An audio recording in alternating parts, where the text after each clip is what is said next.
What's up, people? This is the Oracle. We are back online for an Ixalan draft. I know it's been a while since I haven't uploaded on the YouTube channel, but I've been pretty busy and I'm also streaming quite a lot, so these are the main reasons. Don't worry though, this YouTube channel is not gonna die. I will probably upload a little bit less than I was uploading this last year, but I will still try to upload at least one video every week. And then there's also going to be videos on the mana-based channel again. I will work with them again pretty soon, so you can check that out. I will, make a link in the description. And also feel free to just join my Twitch channel, follow me, and you can also watch the, older broadcast in my VOD section if you missed any of the stream. But yeah, that's pretty much the plan moving forward. Now this booster has a bunch of good things. I think I might just first pick Speaker, which might sound weird. I love Invocation, but I don't think I'm going to do that here.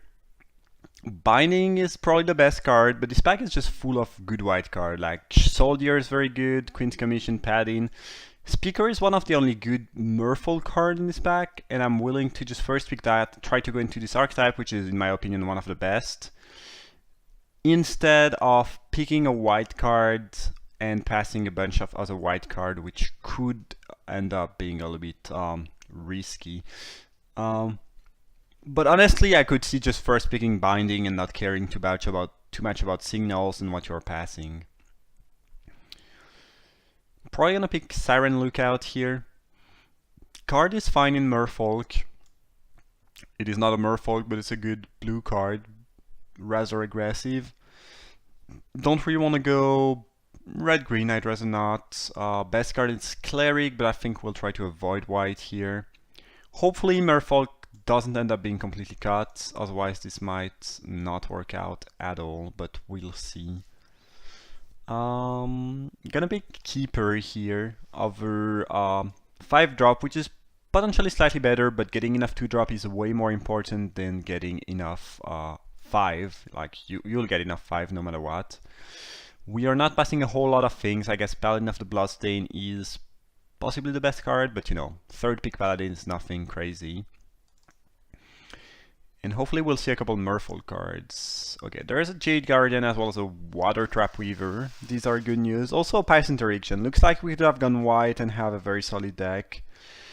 To be honest, one of the things that make me go for that instead of white is also that I've been playing a lot of white deck recently. I think my last 5 or 6 drafts were white black or white red, and I kind of wanted to change things. But yeah, could have gone white and could have had a very good start for white mid-range deck of some sort, probably white black or something. Anyway, I think I'm happy to pick Weaver here. I think it's slightly higher quality than Jade Guardian, unless you end up with 10 One with the Wind. I mean, even then, cheaper card, very good effect. It is close, but I think I like my first Weaver over my first Jade Guardian this early in the draft. Alright, that's a 5th pick Deep Root Warrior, very good news for us. There is still a One with the Wind in the pack. I guess there's a ton of white too. There's a Bishop Soldier still in here, which is among the best common in set, as well as Interdiction. So yeah, we could have gone white, but I think we are also right now. I feel like we are assembling a very solid blue-green Merfolk-ish deck, so I'm not too unhappy. And I think Warrior is slightly better than One with the Wind here. I think I'd rather pick up a couple cheap creatures before I pick my One with the Wind. Alright, Whiptail's fine. Shaper Apprentice, very good 2-drop here. Tempest Caller I think is a little bit overrated. There's not that much board stall in draft, maybe more in seal, but not so much in draft. And it's just very often you're just racing, they are attacking, you're attacking. This card I think is very often just worse than Weaver. And 2-drops are just super important, so I think I'd rather pick the Apprentice. Alright, a couple black-white cards I guess. We'll pick Crushing Canopy for the side. Jungle Dev Wield, which is a good news. It's not a great card, but I'm happy to have one of these in pretty much all my Merfolk decks. And you know, if it did not wheel, I would be kind of frightened if someone picked it. But I mean, there might still be someone playing Merfolk at the table, but you know, this wheeling makes it a little bit less likely. Not a big fan of Storm Sculptor. Once you have a decent amount of 2-drop and a couple 1-drop, it does get better though, so we might jam that. Don't think we'll play Pirates in this deck. I think I like first cancel over second canopy in the side. Jade Guardian Wield, very, very good news.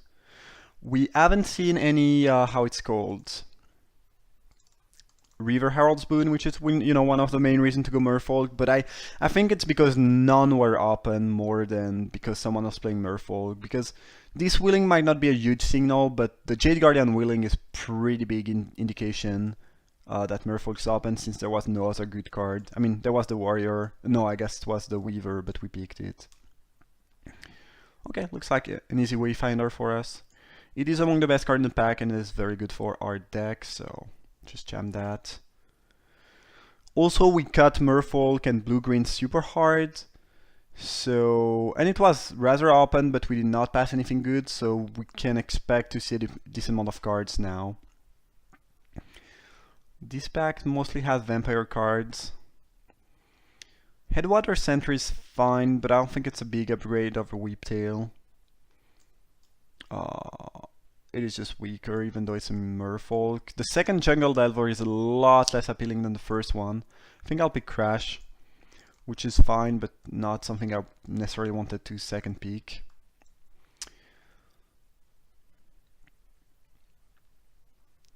This card I think is a little bit unimpressive if you cannot trigger it. The fact that it cannot block creature without flying is a pretty huge drawback. It is still 3/3 flash flying for 3. It is good. I'm wondering if One with the Wind's not better. It is kind of close. We have 3 solid 2-drop, 2 solid 1-drop, and now it's looking like One with the Wind could do wonders. I definitely like One with the Wind more than Wayfinder at this point. So it's between that and Siren. We also have a Jade Guardian. I think I might just go with One with the Wind, but yeah, it's very much because of the context of what we have right now that I think this might be correct. It is still very close. Maybe I should just pick Siren. I haven't been too impressed by the card though. I've never played it or see someone played it and it was much better than the Windstrider, the 5-mana one. Obviously it comes one turn earlier potentially, but still, I haven't been too impressed. Pretty happy to get 1 bounce. Depths is fine. Not gonna be... we have 2 explore creatures. I don't think we really want to be doing that though. We want aggressive 2-drops ideally. Okay, Shipper's nice. Still no Reaver Herald's Boon though. But again, I don't feel like it's because someone else playing Merfolk or we are getting cut. I think it's mostly because no boons are getting opened at this table somehow. Pounce, fine. Yeah, not super exciting, but fine. Guess there's another Delver. Dive Down is great. I love this trick, especially when you're trying to win with One with the Wind or booned creature that are fairly large. If you just counter their 1 revolve, it is very good. I hope we'll get some boon at some point. I think we should. I'm already a little bit dubious about second Delver, especially since we have no boon yet. So I don't think I'll play 2. There's a small chance we won't Headwater Sentries though. If anything, it's a good sabot option. If we feel like we're getting aggroed in matchup and we are on the draw, I could easily see cutting Storm Sculptor for Headwater Sentries. Okay, Wayfinder Wheeling is nice. Yeah, to me it really looks like Merfolk is open, and that somehow no Reaver Herald's Boon were opened at this table, which could also explain why Merfolk is open. I mean, if no one's seen any boon, it makes it more likely that we are seeing Merfolk cards and that no one jump into it, because it's one of the biggest reasons to jump into Merfolk if you see kind of a late boon coming. I think price better sideboard option than keeper. That being said, we have 19 solid playables. We need some more 2-drops. We want some boon if possible, but I'm pretty sure that this deck is open right now. Second pound's not so exciting, but this pack is very weak, especially for us. I mean, there's nothing great for anyone. A couple of good red cards, but nothing too insane.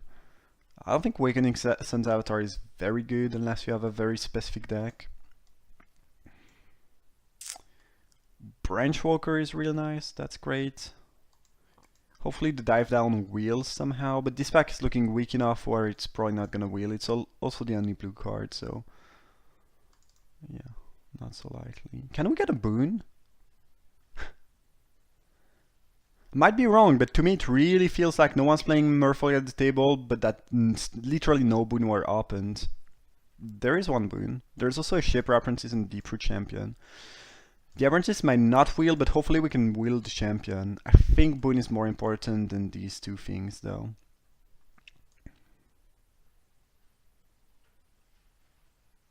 Pretty good pack, by the way. Reaver Sneak's fine. Decent 2-drop. There's like nothing else for us anyway. Another Deep-Root Warrior is sweet.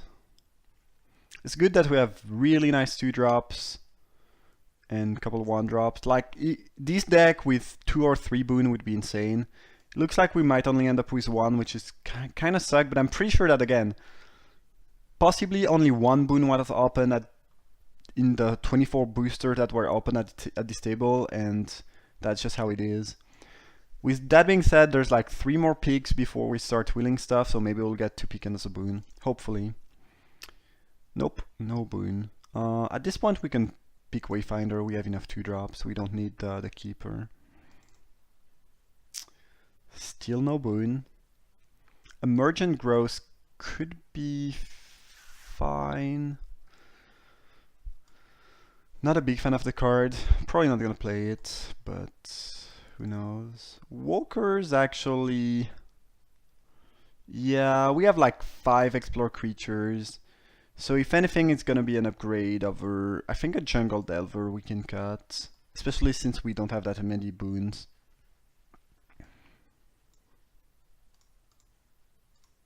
We can easily play 16 lands. So we'll have to just cut 1 card. And we should be good.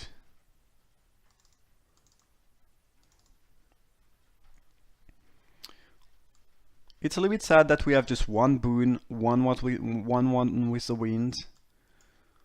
But I think again it's mostly because of the booster that were open, not really because of, you know, being the wrong archetype, wrong colors or whatever.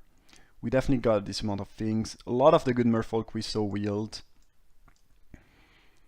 The deck is fine, but it could definitely use 1 extra,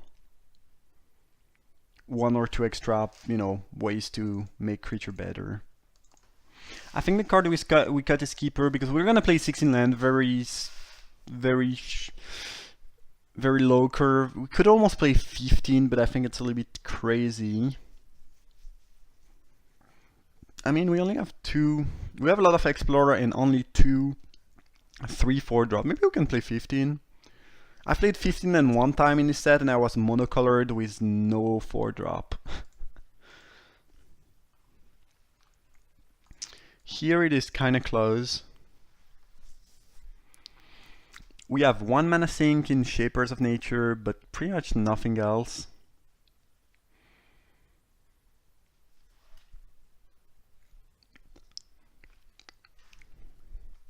Feel like we could almost afford to go 9.